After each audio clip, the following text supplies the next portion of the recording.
what's going on with Nvidia stock? At the time of making this video, the stock is down 14.5% year to date, and it's down another 5.7% at the time of making this video.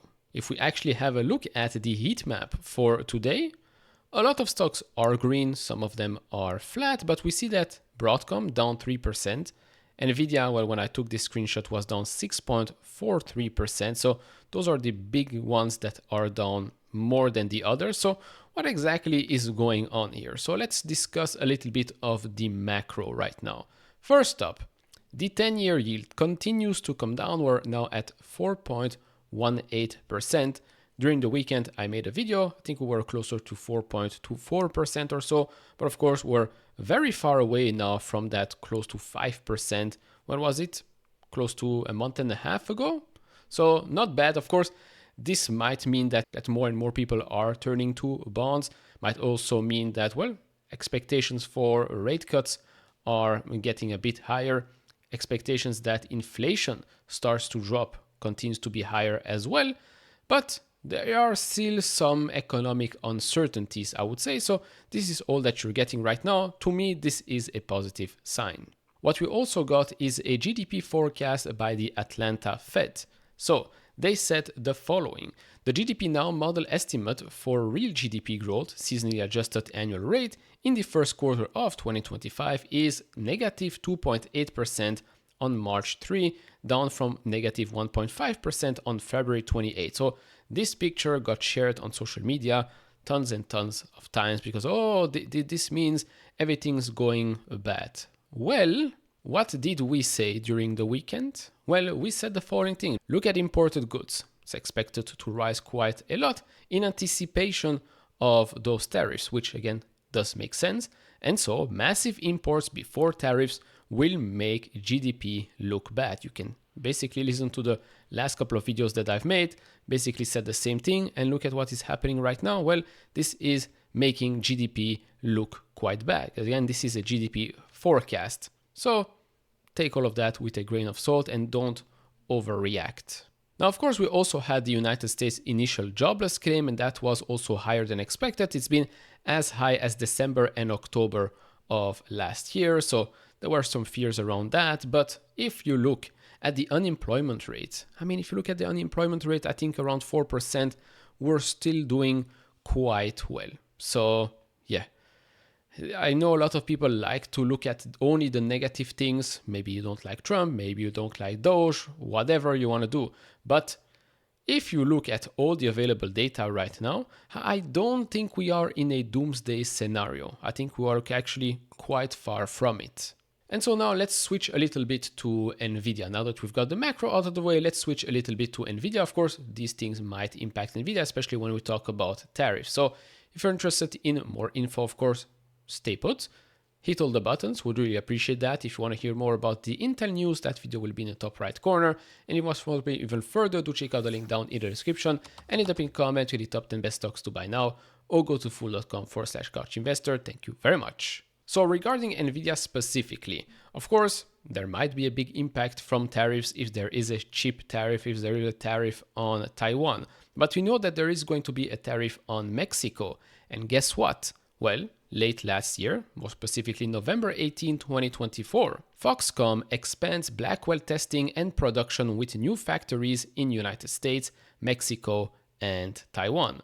World's largest electronics manufacturer uses digital twins and industrial AI built on Nvidia Omniverse to bring facilities online as fast as possible. So, of course, Mexico getting taxed, Taiwan might get taxed. This might impact Nvidia's Blackwell.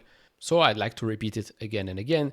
Yes, there are going to be tariffs. Yes, this might impact companies like Nvidia. Plus, remember, Nvidia own guidance for gross margin is expected to be closer to 70% in the first half, back to 75% in the second half. And I don't think they have no idea what's going on with the tariffs. I think that might be baked into guidance. Plus, they're building new factories here in the United States when we talk about Foxconn.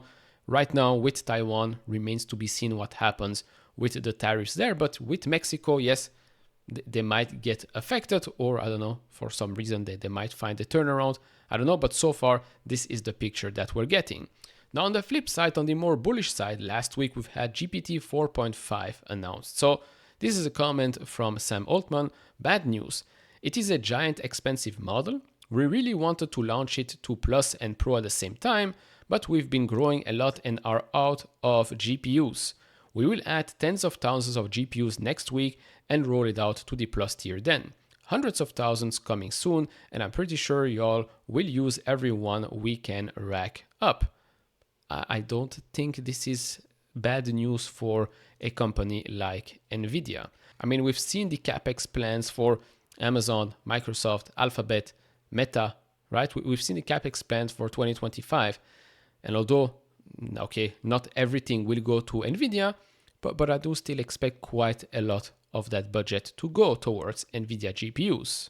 Now, currently, if we look at the forward PE, forward price to free cash flow, we can see that forward price to free cash flow sits at 30.96 compared to an average here, last 5-year average of 44.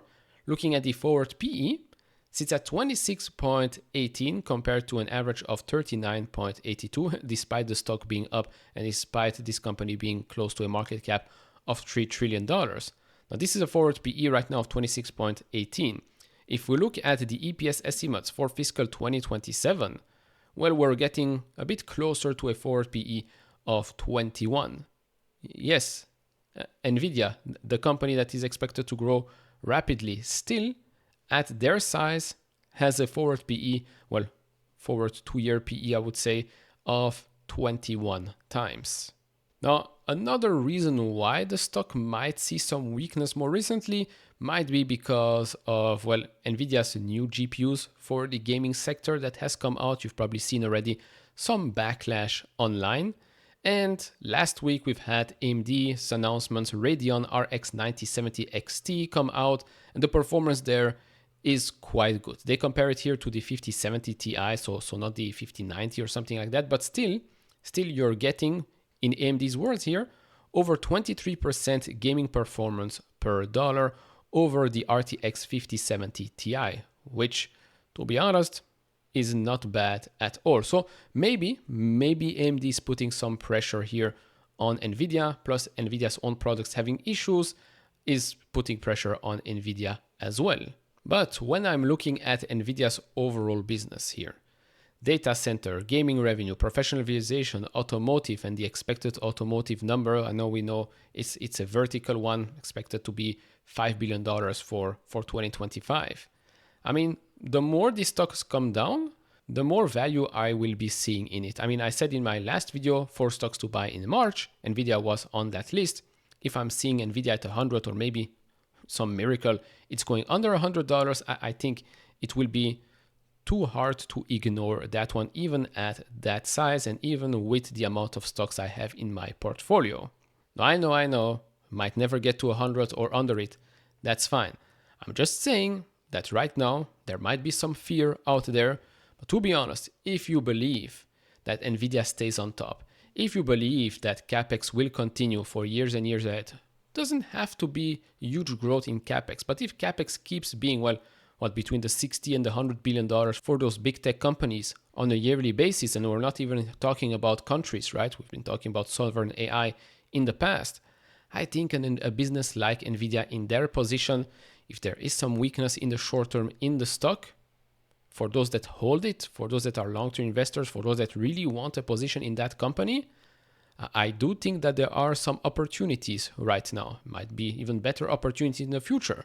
Who knows? But I think there is just a lot of noise, a lot of uncertainties right now, maybe around Nvidia, maybe around the market, the chip market and all. But yeah, when you look at the company and you have a long-term vision, I don't see this as a bad thing. Plus, if we look at what Wall Street said to us after the earnings report, remember the stock was flat and then down. We've had mostly price target, well, upgrades or buy ratings, like Bank of America, a price target of $200 with a buy rating, Piper Sandler here. Every other price target here is either a buy, outperform, and the price target is higher than the price we are at right now. I mean, for all, if not most of them, only one here has a hold with no price target, and then D.A. Davidson has a neutral rating with a price target of $135. Now, of course, we know just because Wall Street analysts are saying, oh, we're bullish on something or bearish on something, does not mean that we have to believe whatever they're saying. A lot of times they follow sentiment, a lot of times they talk their book, so I know. I just wanted to show this in this video so we got everything out of the way. Now, looking at the stock itself, we can see that it's currently back under the 200-day moving average, back at the same level we were here at the start of February. Now, could this be a double bottom, let's call it? Maybe this is on the weekly. So far, not that great, but then again, we're at the start of the week. RSI is pretty neutral, basically a little bit below the level we were at here at the start of February. So basically a month ago. So all in all, that's about it. That's what's going on with Nvidia. In my opinion, that's what's going on right now with the stock market. Some macro data point here as well. And I believe on Friday, we get the non-farm payrolls, if I'm not mistaken. So yeah, some macro data that might impact the market right now. But then again, as you've seen from the heat map, still plenty of companies, plenty of sectors that are green. So all in all, that's about it. Do share your thoughts and opinion down in the comment section below. Are you going to buy, hold, sell Nvidia? I doubt anyone's selling Nvidia, but maybe the other two, yes. Let me know down in the comment section below. Like, subscribe, all of that. And I'll see you all in the next one. Bye-bye.